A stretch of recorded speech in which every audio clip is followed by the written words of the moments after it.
வணக்கம். மந்த்ரா டி வாயிலாக உங்களை சந்திப்பதில் மிக்க மகிழ்ச்சி. ஜெகதீஸ்வரனின் அன்பு நேயர்களுக்கு என் அன்பான வணக்கங்கள். நம்ம இந்த காணொளியில என்ன பார்க்க போறோம் பார்த்தீங்கன்னா, செப்டம்பர் மாதத்துல மிதுன ராசி பலன்கள் நம்ம பார்க்க போறோங்க. பொதுவாவே ஒவ்வொரு ராசிக்கும் கிரக நிலைகளால கோச்சாரப்படி என்னென்ன மாற்றங்கள் வரப்போகுது, அதனால நமக்கு என்ன பயன் இருக்கு அப்படின்னு சொல்லி தான் நம்ம பார்க்க போறோங்க. பொதுவாவே மிதுன ராசிக்காரங்களுக்கு பார்த்தீங்கன்னா, புதனோட அதிபதி.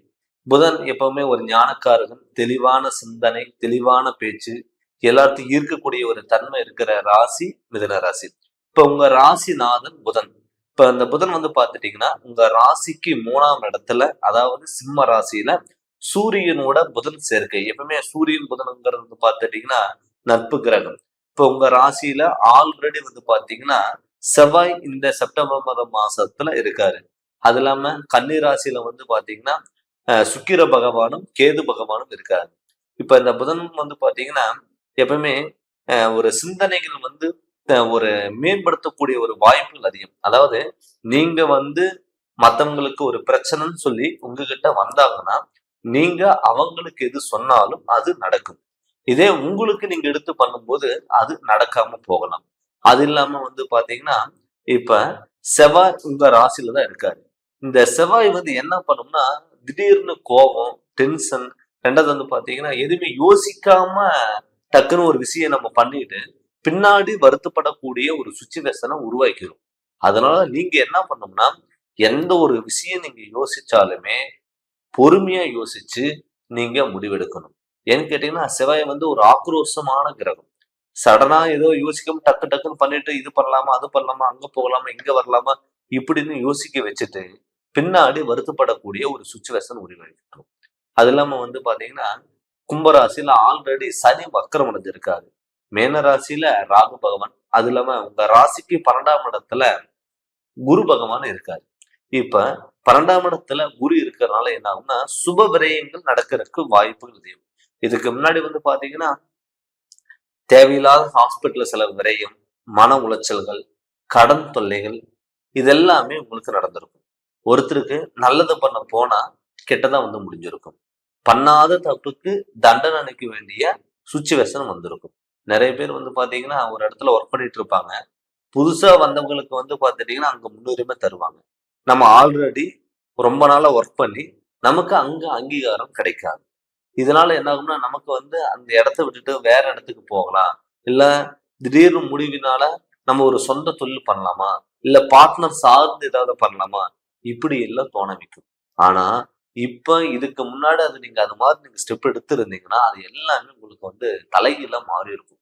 ஆனா இப்ப உங்க ராசிநாதன் சூரியனோட சேர்ந்து இருக்கிறதுனால புதிய சிந்தனைகள், புதிய வாய்ப்புகள் உங்களுக்கு தேடி வரும். அது இல்லாம சுப நிகழ்ச்சிகள் நடக்கிறதுக்கு வாய்ப்புகள் அதிகம். நிறைய பேர் வீடு கட்டிட்டு இருப்பாங்க. பாதியில நிற்கக்கூடிய சூழ்நிலையில எல்லாம் உருவாயிருக்கும். ஆஹ் மறுபடியும் கட்ட முடியாம போயிருக்குங்க. லோன் இல்லாம இருந்திருக்கும். நம்ம வீடு கட்டின ஆரம்பிச்சதுல இருந்து பிரச்சனை நடந்திருக்கும். இது எல்லாமே நடந்திருக்கும். ஆனா இப்ப இந்த டைம் பாத்தீங்கன்னா உங்க ராசிநாதனையே பாத்துட்டீங்கன்னா சூரியன் புதனும் சேர்க்கை பெற்றிருக்கனால உங்க ராசியிலையும் செவ்வாய் இருக்கிறதுனால, மண்காரகன் செவ்வாய் இருக்கிறதுனால என்ன ஆகும்னா, ஒரு வீடு கட்டுறதுக்கான வாய்ப்புகள் அதிகம். வீடு கட்டுறதுக்கு இடம் வாங்குறதுக்கு, பழைய வீடு ஆல்ட்ரேஷன் பண்றதுக்கு, நம்ம பூர்வீகத்து சொத்துல பாத்தீங்கன்னா பிரச்சனை இருந்தது. வாங்குறதுக்கு முடியல, விற்கிறதுக்கு முடியல அப்படின்னு நீங்க நினைச்சிட்டு இருந்தவங்களுக்கு எல்லாம் இப்ப இந்த காலகட்டத்துல பாத்தீங்கன்னா, நீங்க தாராளமா வீடு கட்ட வேண்டிய பூர்வீக சொத்து விரயங்கள் பண்ணக்கூடிய வாய்ப்புகள் அதிகம். அதனால நீங்க தாராளமா நீங்க பண்ணலாம். அது இல்லாம இப்ப மீனராசியில ராகு இருக்கிறது இன்னொரு சிறப்பு உங்களுக்கு என்னன்னா, சுப விரயங்கள். அதாவது திருமணம் ஆகாதவங்களுக்கு கட்டாயம் திருமணம் நடக்கிறதுக்கான வாய்ப்புகள். இப்ப நமக்கு குரு பலன் இல்ல. நமக்கு இந்த டயத்துல மேரேஜ் பண்ணலாமா? திருமண யோகம் வந்துருச்சா? மாங்கல்ய யோகம் வந்துருச்சா? அப்படின்னு நிறைய பேர்த்துக்கு கன்ஃபியூஷன் இருக்கும். ஆனா 12ஆம் இடத்துல குரு இருக்கிறது ஒரு விரய குருவா இருக்கிறதுனால சுப விரயங்கள் நீங்க தாராளமா நீங்க பண்ணலாம். நிறைய பேருக்கு முன்னாடி இதுக்கு முன்னாடி பாத்துட்டீங்கன்னா மேரேஜ் பேச்சு எடுத்தீங்கன்னா வீட்டுல பிரச்சனைகள், தடங்களா இருக்கும், குழப்பங்களா இருக்கும். நீங்க போய் ஒரு பர்சனை பாத்தீங்கன்னா அந்த பர்சனுக்கு வேற இடத்துல கல்யாணம் ஆயிரும். உங்களுக்கு வர வேண்டிய யோகம் எல்லாமே மத்தவங்களுக்கு போயிருக்கும். ஆனா இந்த காலகட்டத்துல கண்டிப்பா உங்களுக்கு பாத்துட்டீங்கன்னா உங்க ராசிநாதன் 60 டிகிரில இருக்கிறதுனால கட்டாயம் நீங்க திருமணத்துக்காக நீங்க ஸ்டெப் எடுத்தீங்கன்னா அது கட்டாயம் நடக்கும். நிறைய பேர் மேரேஜ் முடிச்சுட்டு ஏன்டா மேரேஜ் பண்ணோம் அப்படின்னு சூழ்நிலை உருவாயிருக்கலாம். டைவர்ஸ் பண்ணிக்கலாம். எப்ப பார்த்தாலும் ஒரு சின்ன விஷயமா இருந்தா கூட சண்டை வருதுங்க, பிரச்சனை வருது. நான் என்ன சொல்றது, நீ என்ன கேட்கறது, அப்படி எங்களுக்குள்ளேயே ஒரு போட்டி வருதுங்க அப்படின்னு நிறைய பேர்த்துக்குமே இது மிதுன ராசிக்காரங்களுக்கு நடந்திருக்கும். ஆனா அவங்களுக்கு எல்லாம் வந்து பாத்துட்டீங்கன்னா கணவன் மனைவிக்குள்ள ஒரு அன்பு அரவணைப்பும் அந்யோன்யம் பிறக்கக்கூடிய ஒரு மாதமா இந்த செப்டம்பர் மாதம் கண்டிப்பா இருக்கும். அது மட்டும் இல்லாம தொழில்ஸ்தானம் வந்து உங்களுக்கு ஸ்ட்ராங்கா இருக்கிறதுனால என்ன ஆகும்னா, நிறைய பேர் வந்து இந்த பேங்க் சம்பந்தப்பட்டது, ஆடிட்டிங் சம்பந்தப்பட்டது, வக்கீல், டீச்சர் சம்பந்தப்பட்ட தொழில் இருக்கிறவங்களுக்கெல்லாம் வந்து பாத்தீங்கன்னா நல்ல இம்ப்ரூவ்மெண்ட் ஆகும். சேலரி இன்க்ரிமெண்ட்ங்கிறது கொடுக்குங்க. புதிய ப்ரமோஷன்ங்கிறது வரும். மேல் அதிகாரிகளோட சப்போர்ட்டுங்கிறது உங்களுக்கு கிடைக்கும். இது எல்லாமே வாய்ப்புகள் இருக்கு. அதனால நீங்க அதுக்கான இம்ப்ரூவேஷன் நீங்க கண்டிப்பா நீங்க ட்ரை பண்ணீங்கன்னா கண்டிப்பா உங்களுக்கு நடக்கும். அது மட்டும் இல்லாம வந்து உடல் ஆரோக்கியம் மட்டும் கொஞ்சம் கவனமா பார்த்துக்கோங்க. ஏன்னு கேட்டீங்கன்னா இந்த பிளட் சம்பந்தப்பட்ட பிரச்சனைகள் வரலாம். ஏன்னு கேட்டீங்கன்னா ரத்தக்காரகன் செவ்வாய் உங்க ராசியில இருக்கிறதுனால இதனால என்ன ஆகும்னா இந்த பிபி, சுகர் சம்பந்தப்பட்டது, நரம்பு சம்பந்தப்பட்டது, இந்த உடம்பு ஹீட் சம்பந்தப்பட்டது, கொப்பல் சம்பந்தப்பட்ட பிரச்சனைகள் வரலாம். அதனால உடல் ஆரோக்கியத்துல நீங்க கவனமா இருங்க. ஆனா அதுக்கான ட்ரீட்மெண்ட் எடுத்தாலும் கண்டிப்பா உங்களுக்கு சக்சஸ் ஆகும். அதனால வந்து பாத்தீங்கன்னா உடல் ஆரோக்கியம் மெயினா கவனமா பார்த்துக்கோங்க. இரவு நேரத்துல வண்டி வாகனங்கள் போறது ரொம்ப ரொம்ப கவனமா இருக்கணும். யாருக்கு ஜாமீன் எழுத்து, சப்போர்ட், கொடுக்கல் வாங்கல் இதெல்லாம் நீங்க கொஞ்சம் கவனமா இருங்க.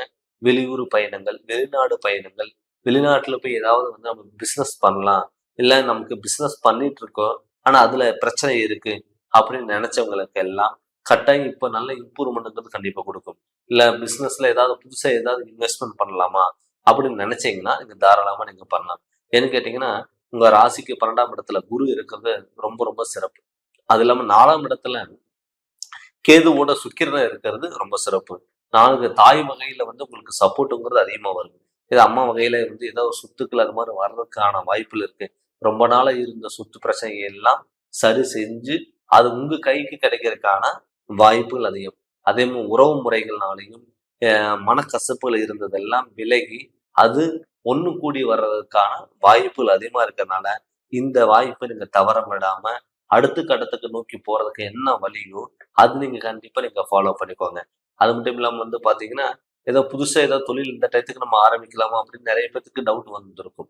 பார்ட்னர் போட்டு பண்ணா டெவலப் ஆகலாமா, இல்ல ஏதாவது நம்ம சொந்த தொழில நம்ம பண்ணலாமா அப்படின்னு நினைச்சவங்களுக்கு எல்லாம் இது இந்த காலகட்டத்துல நீங்க வந்து தாராளமா நீங்க பயன்படுத்திக்கலாம். ஏன்னு கேட்டீங்கன்னா உங்க ராசியில செவ்வாய் இருக்கிறது ரொம்ப சிறப்பு. உங்க ராசிக்கு 12ஆம் இடத்துல குரு பகவான் இருக்கிறது ரொம்ப சிறப்பு. அதனால இந்த காலகட்டத்தில் நீங்க பயன்படுத்தி அடுத்த கட்டத்துக்கு நோக்கி கண்டிப்பா நீங்க போங்க. போன மாசமோ இல்ல அதுக்கு முந்தின மாசம் இருக்க வேண்டிய பிரச்சனை எல்லாமே வந்து கிரக நிலைகளால ஏற்படக்கூடிய ஒரு மாற்றங்கள்னால உங்களுக்கு நல்ல வாய்ப்புகள் தேடி வரும். அதனால முடிஞ்ச அளவுக்கு இந்த வாய்ப்பை நீங்க தவற விடாம நீங்க முழுமையா நீங்க பயன்படுத்திக்கோங்க. அது மட்டும் இல்லாம வந்து பாத்தீங்கன்னா இப்ப நம்ம இந்த கோச்சாரப்படி கிரகநிலை அமைப்பு வந்து பாத்தீங்கன்னா ஒரு 30% மட்டும் தான் அது கரெக்டா இருக்கும். ஏன்னு கேட்டீங்கன்னா மிதுன ராசிக்காரங்களுக்கு எல்லாத்துக்கும் ஒரே மாதிரி இருக்கும்னா கண்டிப்பா இருக்காதுங்க. ஏன்னு கேட்டீங்கன்னா தன்னுடைய சுய ஜாதகத்துல நடக்கக்கூடிய திசா புத்திகள் எப்படி இருக்கு, நமக்கு இந்த ஜாதகத்துல ஜனன ஜாதகத்துல திசா புத்தி நமக்கு ஃபேவரபுளா இருக்கா, இல்ல மாரகாதிபதி திசை நடக்குதா, இல்ல ஏதாவது நெகட்டிவான கிரகங்கள் வந்து நமக்கு எஃபெக்ட் பண்ணுதா அப்படின்னு உங்களுடைய ஜாதகத்துல நீங்க முழு விளக்கமா தெரிஞ்சுக்கணும். நீங்க ஏதாவது ஜாதகம் பார்க்கணும்னு சொல்லி விருப்பப்பட்டீங்கன்னா என்னுடைய நம்பருக்கு நீங்க ஃபோன் பண்ணி கன்சல்டிங் வாங்கிக்கோங்க. கண்டிப்பா உங்களுக்கு நல்ல விளக்கங்கிறத தரேங்க. இந்த சேனலை நீங்க ஃபர்ஸ்ட் டைம் பாக்குற மாதிரி தான் சப்ஸ்கிரைப் பண்ணுங்க, பெல் பட்டனை டச் பண்ணுங்க, உங்க நண்பர்களுக்கு ஷேர் பண்ணுங்க. நன்றி, வணக்கம்.